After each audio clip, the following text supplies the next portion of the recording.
Hey there, Mr. Redder here. Welcome back to another episode of r/entitled Parent Stories. Our first story we'll be reading today. New neighbor destroyed my vegetable garden on purpose. After that, call me a sad poor person? Well, time to ruin your career. And after that, back into my car and blow me off for months? You'll be sorry.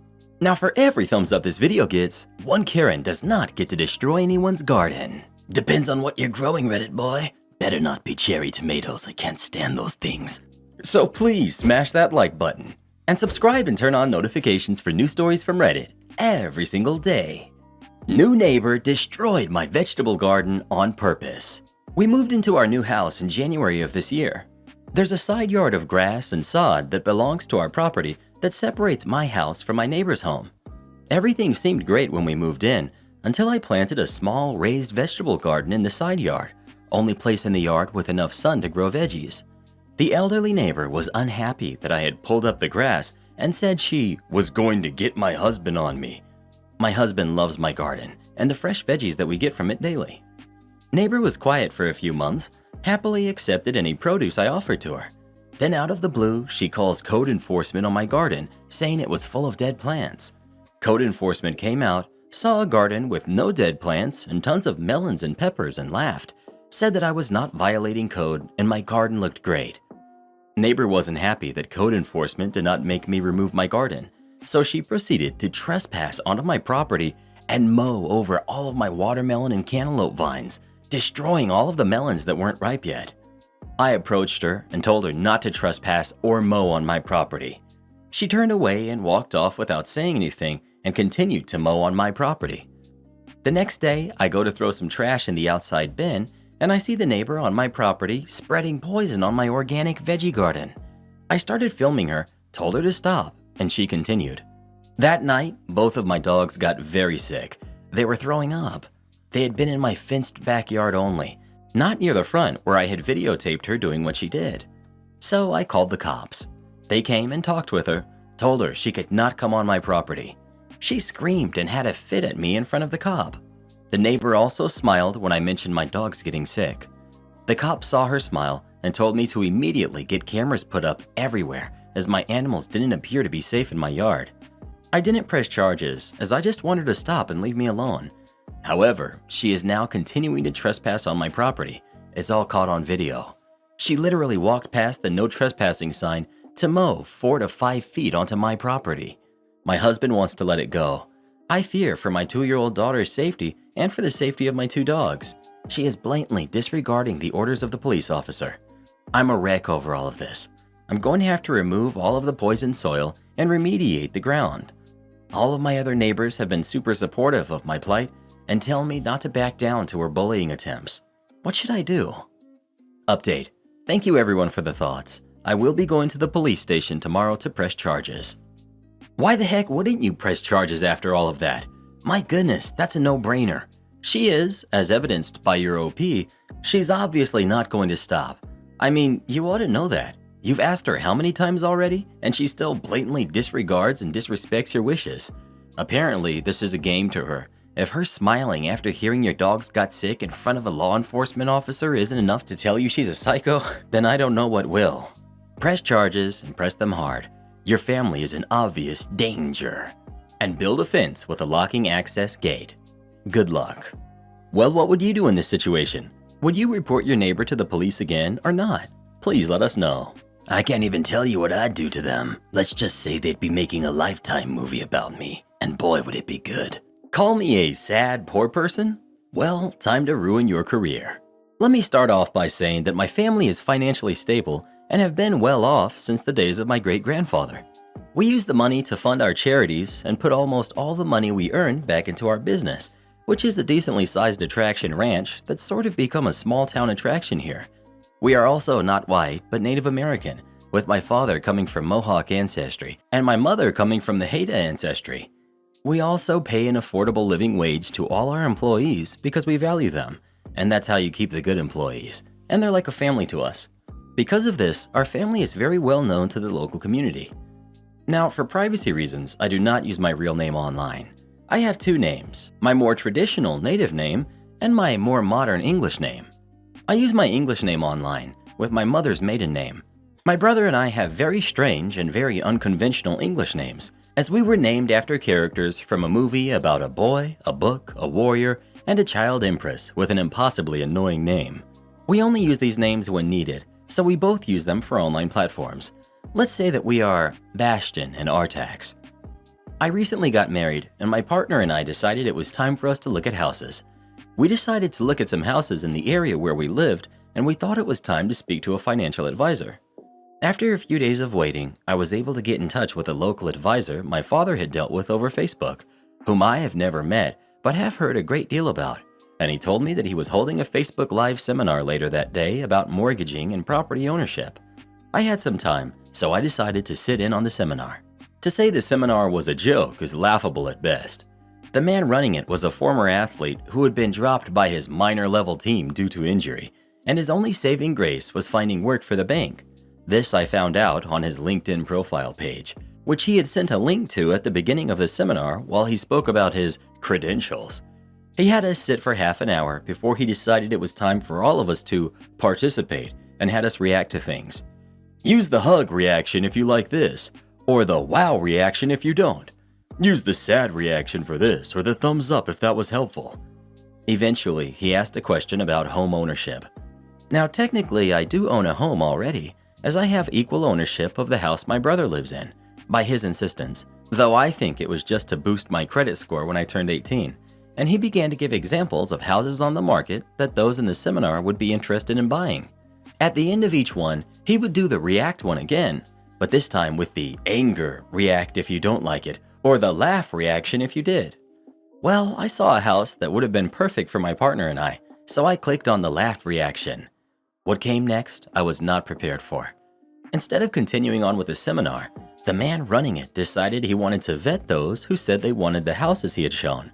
I honestly have no idea why, but when he came to my name, I guess he clicked on my profile and saw my picture. Now, my picture isn't the worst thing in the world. It's just a picture of me in a silly Halloween wig smiling. I'm a goofy person, and all my friends know it. He had judged me based on my profile picture alone. He couldn't see my profile because we aren't friends, yay for privacy settings, and said the following. Why is there always at least one sad poor person with a weird hair color in these seminars? They're for actual people who want to actually buy a house. You can go back to wherever you came from and buy a house with whatever money they used there. Now, what the advisor hadn't known was that I had been recording the seminar through my computer, so I could show my partner what had been said. They were out of the house at the time and had asked me to record it for them on my computer, and to go through it with them when they came home. To say I was upset by this was a slight understatement. I was mad, not for me, but for others this guy had probably treated this way. He had based a decision solely on the way I looked, without knowing me, my financial background, or anything else about me. How many others had he done this to? Then a thought came across my mind. This is a man who had dealings with my father, his friends, and their friends, all of which had their investments in the bank that he worked in. Now, I wasn't a member of said bank, but I had been planning on using them when the time came for buying a house. I wanted to get back at this guy who had treated me so poorly, and I wasn't even a customer. Now, it was time for the pro-revenge. I started off by calling my parents, both of whom have sizable investments in the bank as well as business accounts with them. I told them what had happened and sent them the recorded video where you could clearly see my profile in the shot and what he had said. I swear, I saw my father turn as bright as a red LED light, and my mother tried to calm him down, as she usually does, but I knew it was no use. My father left to call his friends, while my mother made sure I was all right. I am. See, my parents were one of the two big accounts at the bank where this advisor worked. The other belonged to one of my dad's longtime friends and the father of one of my best friends. I told my parents that I just wanted to make sure that they hadn't been treated like I had been, since my mom often dyes her hair crazy colors when we do fundraising at the ranch, and my dad has had to give himself an undercut for a few years due to needing surgery, and he has hair longer than I do. I wouldn't know the repercussions of this one phone call until the next day, when my dad showed up at my current residence and told me he was taking me out for the day with his buddy. I said I'd go with them because you do not say no to two giant 6'10" native dudes who handle horses day in and day out and are built like brick houses. I got into the truck and we drove into town. We arrived at the bank after a quick stop to Starbucks and the three of us entered. My father and his friend were immediately greeted by the greeter at said branch, and the first thing my father's friend says is that he wants to meet with the branch manager ASAP. My father says the same, and the three of us wait as she gets the manager on the phone. The bank manager, who I have met before, greets the three of us. My father tells me to wait in the lobby, and I watch as they disappear into the manager's office. Now, what I'll tell you next are the words that came straight from my father's mouth. As the three of them sat in the manager's office, both my father and his friend say that they're going to close all of their accounts, effective immediately. All the stocks, investments, business accounts, everything will be closed by the time they leave the office. The branch manager is stunned and asks why, to which my father pulls out his phone, and he plays the video I had sent him to said manager. My father says the manager looked as white as snow when he saw it, and immediately I could hear this from the lobby, yelled out for said financial advisor to, and I quote, "Get in the office right now." That's when I saw the advisor who had belittled me online run into the office. The manager asked the advisor to explain himself, to which the advisor tried to play it off as a joke. My father and his friend told him they had the entire recording of the seminar, and that no, he wasn't joking, and they were now pulling all their accounts out of said bank. The advisor, now seeing he had been cornered, practically started begging them to stay, saying that he will apologize to me and that it was all taken out of context. My father looked to his friend, who then said, "Sounds like something a sad poor person would say." He then made sure his accounts were closed and everything was set before he left the office. My father did the same as the advisor began to tremble. Before he left the office, however, my father extended a hand to the advisor and said, "I think you might have forgotten who I am. I'm Dad's full name, father of Artax, Mom's last name." We left, and a few weeks later, I saw the same advisor as I was walking into town, behind the cash register at the Starbucks. I believe he saw me when I walked in, because he suddenly had something to do in the back room and didn't leave until I left the store. Back into my car and blow me off for months? You'll be sorry. This story is from the better part of a decade ago, when I was pretty naive and only a couple years out of high school. I had a bit of a rough patch after dropping out of university and ended up living in my '06 Corolla, manual transmission with roller windows, the bare bones build, for a number of months. At some point during this time, I was waiting for a pump to open at a gas station with my younger sister when another sedan backs out of one of those spots straight into the side of my vehicle. I got out right away as the line wasn't moving and surveyed the damage, while the two gentlemen from the offending vehicle approached me. As I observed 2 or 3 pretty obvious dings on 2 of the panels that join near the rear wheel well, the man from the passenger seat engaged communication, telling me that he will give me $500 to take care of this right now. Now, I may have been, and still may be, naive, but I had been in one prior accident, literally the first time I drove with my brand spanking new driver's license to get a gallon of milk for Mom, and admitted fault very quickly, and was determined to be less panicked and more reserved in the event of another accident. So I declined the man's offer and asked to exchange information with the driver, to which he supplied his driver's license, which I then took a picture of, and his business card. His title was the Senior Vice President Relationship Manager at a bank a couple of towns over, and I also made sure to take a shot of his license plate. Satisfied that I knew who he was, although with a nagging doubt in my mind about not actually collecting any insurance information, I continued with my evening and enjoyed sushi with my sister and parents. Initially, upon my contacting the offending party, communications were relatively smooth, with Mr. Banker asking me to get an official estimate, to which I obliged. I didn't know anything about vehicle service beyond buying oil changes and fuel, so I just looked up a body shop near me and went there. It was a shop one town over with a name like Frank's Auto Shop or the like, obviously a local kind of place. They assessed the damage, which was purely cosmetic damage, but it would require them to disassemble most of the part side of the vehicle, as the Corolla is, as I understand, designed to be cheap to manufacture and reliable, but not convenient to do localized repairs. The estimate put us at about $1,600. I made no delay in relaying said estimate to Mr. Banker, who called me post-haste to inform me that that's ridiculous. There's no way it costs that much. They're not a reputable shop. He then informs me to go to a different shop, which is a nationwide chain, which he says is reputable. Basically, all but accusing me of trying to take him for a ride. I'm living in this car, man. I'm just trying not to get done out of what little I have. Anyways, I oblige him because I feel it's more likely to lead to a resolution than arguing while I'm all flustered and nervous. But remember, I'm a sheltered 20-year-old who has no idea how any of this stuff actually works. So when I look up the nearest branch under his preferred brand name and go there, I discover it's a branch that actually specializes in German cars like Porsche. I have no idea if this impacted their estimate in terms of hours worked, as obviously the Corolla would be a bit of an unfamiliar machine to them. But regardless, the new estimate put us closer to $2,000. I had a grin walking out of that office. So I send Mr. Banker the new estimate from his oh-so-official shop. Turns out, local guys actually can give great deals. Who knew? And I believe he pretty much ghosted me from there. 1 or 2 texts may have been exchanged. It's a little fuzzy. The gist of it was, he didn't want to deal with the situation, and I think he knew that I was a nervous and somewhat out-of-my-depth kid. So he wanted to leverage his confidence and bully me into silence. Reddit, I'm not proud of it, but it worked for a time. I was not really doing what I needed to do or thinking the way I needed to think at this point in my life.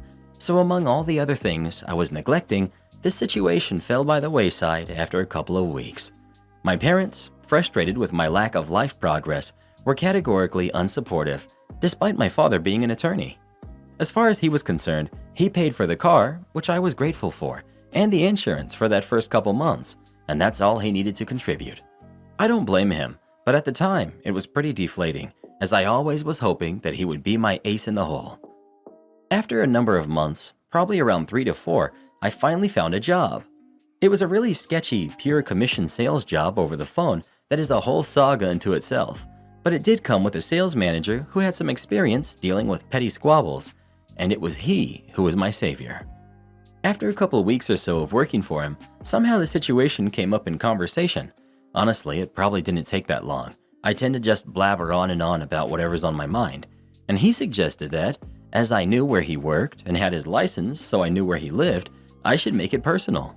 Under new boss tutelage, I proceeded to type up a written sequence of events, starting with the gas station incident, including the multiple estimates and my open communication and its reception of demeaning demands, and I printed multiple copies. I do consider myself to be a somewhat forceful and yet still conservative writer, if that makes sense. I described the events that transpired with no flattery to the involved parties, but also no embellishment, judgment, or personal opinions. It's fantastic what you can achieve by choosing words with just a bit of a sinister tint, but which still describe the situation literally. Then, with boss encouragement and permission, I took a long lunch with him tagging along. We loved to go to a local barbecue place, and we visited his condo building. I was lucky enough to be let in by a neighbor and proceeded to tape 1 copy of my little novel to his door for all the neighbors to read if they got home before him, and then slid another one under his door to make sure he had a chance to experience it himself. But we weren't finished yet. His neighbors might shame him, but they really have no real leverage. That's just the petty part. Next, we visited his bank. Now, I was really hoping to catch him there, fluttering as my heart was, because I knew that with my boss right behind me to catch me if I faltered, I would be able to confront him in glorious verbal combat. Unfortunately, I didn't get to live out my fantasy of little guy puffed up with big guy behind him cracking his knuckles menacingly just in case things get out of hand. But I did get to meet his boss, who was a lovely lady who was very open to listening to my explanation of why I was there, and even accepted the packet of papers I had with her own hands. Reddit, at this point I saw the look in her eyes and knew that this would get his attention. I didn't think she cared about me, but I did know that she didn't enjoy being accosted at her place of work by some random, almost teenager to complain about some very sketchy behavior by her big bad senior vice president relationship manager. He texted me the next day. I never found out what kind of repercussions he faced, if any. I don't know if it was the neighbors or his manager who got to him.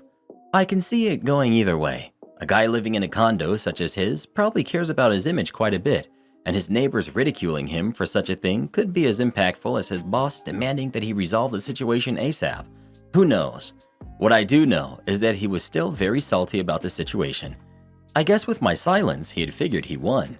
And honestly, he probably would have if I hadn't had a boss who took such a liking to me and encouraged me to believe in myself in dealing with the man.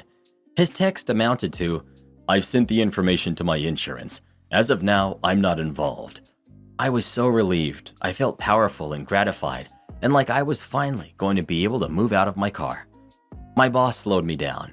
Before I could say anything back to Mr. Banker, he told me to just let him dictate. I happily obliged.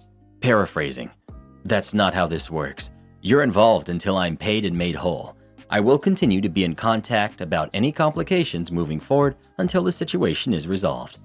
There was really no benefit to being in contact with him anymore other than rubbing it in his face that we had won, that his bad behavior had only compounded the issue, and now he gets to experience the bitterness of his at-fault accident all over again almost half a year later, along with his neighbors and coworkers knowing about it, and knowing he tried to dodge it, and his manager knowing that it was one of the most baby-faced, nervous, skinniest kids possible coming up and publicly shaming him for what he did. Am I the jerk for missing my daughter's birth? For a little background information, I, 28, male, have a beautiful wife who's 27. We've been trying for a baby for about 3 years now and have known each other since we were in high school. When my wife found out she was pregnant, we were thrilled and have been getting prepared for months now. She's currently 9 months pregnant. My dad is a real jerk, but he keeps me employed. He owns a pretty nice Italian restaurant that has been run by my family for decades. I've worked there since I was about 15, and I'm now the head chef. The problem is, he treats his employees pretty badly, including myself. And if you even miss one shift, you get demoted or even worse, fired. I was in the middle of a very hectic shift on the busiest day of the week when my mother-in-law called saying my wife went into labor and I needed to get to the hospital right away. When I asked my dad if I could go, he said, "You can go if you're okay with being unemployed," which I couldn't risk because after the baby was born, my wife would be off work for quite a while to be a stay-at-home mom. The reason my dad was so mad at the idea of me leaving was because he was understaffed and really needed my help. When I tried calling my mother-in-law, she wouldn't pick up, so I just kept working, and I thought that I could explain myself later. Later, when it was time to go home, I drove to the hospital, but mother-in-law and her sisters refused to let me in the room and called me names like a bad father and a bad husband. When it was finally time to leave the hospital, my wife and newborn baby went home with mother-in-law, and they haven't spoken to me in days, even when I try and apologize and explain myself. I thought I was doing the right thing, but I need to know. Am I the jerk? You're the jerk. Here's a news flash. Lots of restaurants need staff. You should have gotten out from under your father's thumb a long time ago, before it affected your wife and your baby. I'd say more, but I don't want to hold you up because you have a lot of groveling to do. A lot. You're the jerk. Grow a backbone. You left your wife to go through one of the hardest things without you because you can't set boundaries, and you didn't even have the decency to let her know you weren't coming. Obviously, your dad is the biggest jerk, but you're a close second for allowing this and for basically abandoning your wife with no explanation. You're the jerk. You had 9 months, and even years since you've been planning to have a kid for a long time, even before your wife became pregnant, to make contingency plans and work out with your dad how to keep the restaurant staffed during your daughter's birth. You apparently failed to take even cursory steps to plan for time off around the time of the birth. That's a serious failing as a parent. What was your plan? Were you going to leave your recovering wife home with a newborn and never take any time off to help her and to bond with your kid? Not the jerk, but your dad is. Her mom and sister are too. It would be irresponsible to quit your job without another job lined up when you have a baby and your wife to take care of. She had a support system and she wasn't alone. You made a tough decision and chose the best long-term option. You can keep your job while looking for another without leaving your family broken and penniless. Well, what do you think? Is OP the jerk or not? Please let us know. Dude tries to ensure that his family has a roof over their head and everyone despises him for it. That's Reddit for you. And that's your baby, bruh. Those in-laws have no right to keep you from seeing it. Am I the jerk for kicking my sister out for eating all my croissants? My older sister, Rosa, and I are not that close. Rosa and I come from a family with money. Growing up, we lived in a nice house with staff to do stuff for us. Our parents never encouraged us to be independent and spoiled us beyond compare.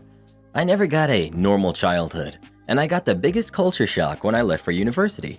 I had to unlearn a lot of the thoughts that I grew up with. I moved away from my parents and I rarely speak to them. My parents tend to baby Rosa. In my opinion, this has caused her to become very entitled. She overreacts when things don't go her way and complains about everything and everyone when they make small mistakes. I do not speak to her often. A few weeks ago, Rosa called me and told me that my parents kicked her out of their house for a few weeks. She refused to tell me the details, but I could tell that she was very distraught. She asked me if she could stay with me for 2 weeks because she didn't want to live in a hotel. I was a bit hesitant, but my wife, Amy, convinced me to let her stay. The first thing I noticed about Rosa is that she is incapable of doing basic tasks. She can't boil water on the stove, can't boil an egg, and can barely fold her own clothes. On the second day of her stay, she left the stove unattended while she went outside. It's so bad that I almost consider her to be a hazard in the kitchen. Because of Rosa's inability to do anything, it's caused Amy and I to have to do everything for her. We have to constantly clean up for her, and she leaves huge messes, and it gets very frustrating. Amy feels bad for Rosa and offered to teach her a few things. Rosa declined because she doesn't need to, but Amy managed to convince her. Amy tried to teach her how to hold a knife properly, how to fold a t-shirt, and how to make a bed. Instead of trying to learn, Rosa would give up and claim that she couldn't do it, and that it would be much better if Amy did it for her since she's so much better at those things compared to her. Amy tried for a few days before she gave up. Amy made croissants. They took 2 days to make, and she made 18 in total. The next day, Amy and I were out all day and didn't get to eat much. Imagine my surprise when Rosa told us that she ate all of the remaining croissants, 16. I got a bit mad, and I told her that it was a bit inconsiderate, and she told me that she thought it was okay because the help could just make more. I got so angry, I told her that she can't keep living with us if she acts like an entitled jerk the entire time, and I kicked her out. She started pleading with me, but I insisted. Amy thinks I may have overreacted. Not the jerk. She called your wife the help. Immediate, eatable offense. And doing dangerous things like leaving the stove on might actually be deliberate to make you regret ever asking her to lift a finger, or at minimum, ensuring you don't do it again. Maybe that's too cynical, but I wouldn't put it past someone who'd refer to a sister-in-law or anyone as the help. I'd also be tempted to check the garbage for the 16 croissants. Store employee wouldn't give me my items because I don't have the same last name as my husband. My husband, Will Williams, for the purpose of this story, has a store card for a big box store that sells DIY stuff. I am an authorized user on the card. Even though we've been married 3 years, I didn't take his name. This has never been an issue before today.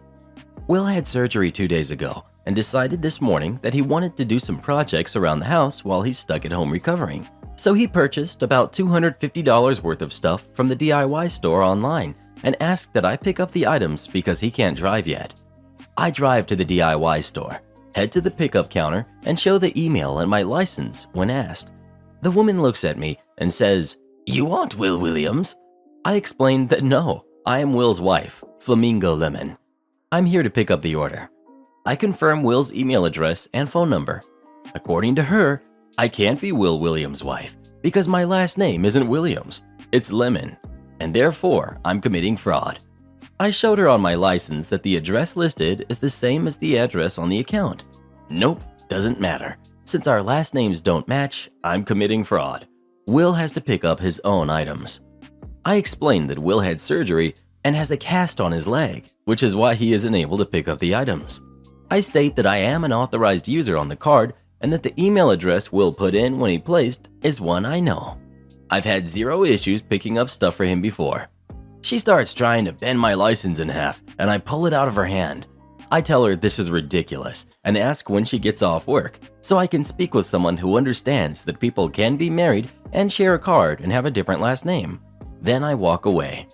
As I'm leaving, she's yelling to me that I'm committing fraud, so the whole staff hears. I did yell back that I'm not, and I don't know what your problem is, and I walked out. But I'm fuming right now. Will is also upset because now I have to drag him and his sore, casted leg back to the DIY store to get our stuff. I really want to call the manager and complain. Yes, it's a Karen move, especially with her trying to destroy my license. But I worry if I do, we will never see our stuff. Am I the jerk here? Edit.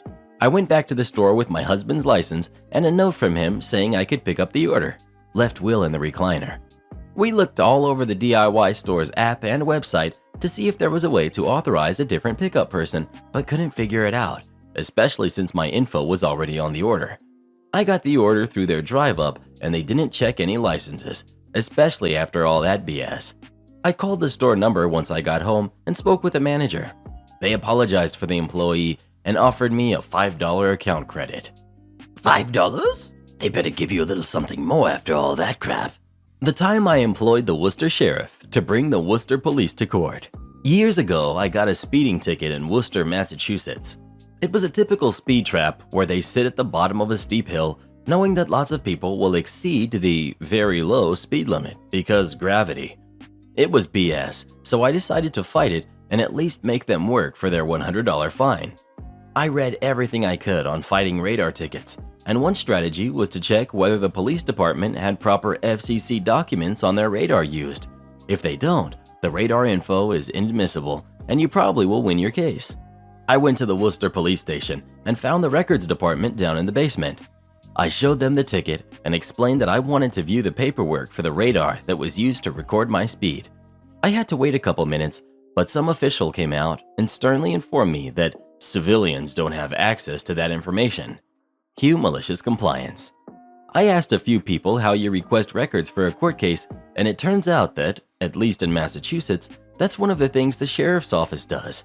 So I went to them, paid them $50, I know, on a $100 ticket, but I've always enjoyed tilting at windmills, and described the documents I required.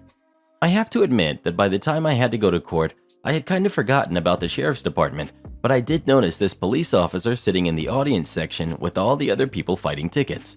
This guy wasn't your typical police officer though. He was wearing a very fancy uniform and his hat had all kinds of gold braid on it. He did not look happy. Traffic court being traffic court, it's all kinds of disorganized, with a bunch of citizens sitting around waiting for things to start. And of course the proceedings plod along at a snail's pace. Finally, my name is called after about a half an hour, and this police officer comes over to me and explains that he is the captain or lieutenant, I forget now, in charge of the entire records division for the Worcester Police, and he has the radar records in his hand for me to examine. So I look it over, and it seems to all be in order, so I thank him. He's visibly angry about having to spend his morning sitting in traffic court over a $100 citation. Totally worth the $50. To this day, I don't know whether someone at the sheriff's department was just messing with the police department by naming the top guy in the records request, but I thoroughly enjoyed the experience. Don't want to let the citizens see your records? Fine. I would have loved to have been there when the sheriff's department showed up to serve the head guy with a court order. Oh, by the way, I lost the case. Support our channel by joining as a member today, and we'll give you a shout out in our next video. Or come watch this video next. You won't believe what Karen does in that one.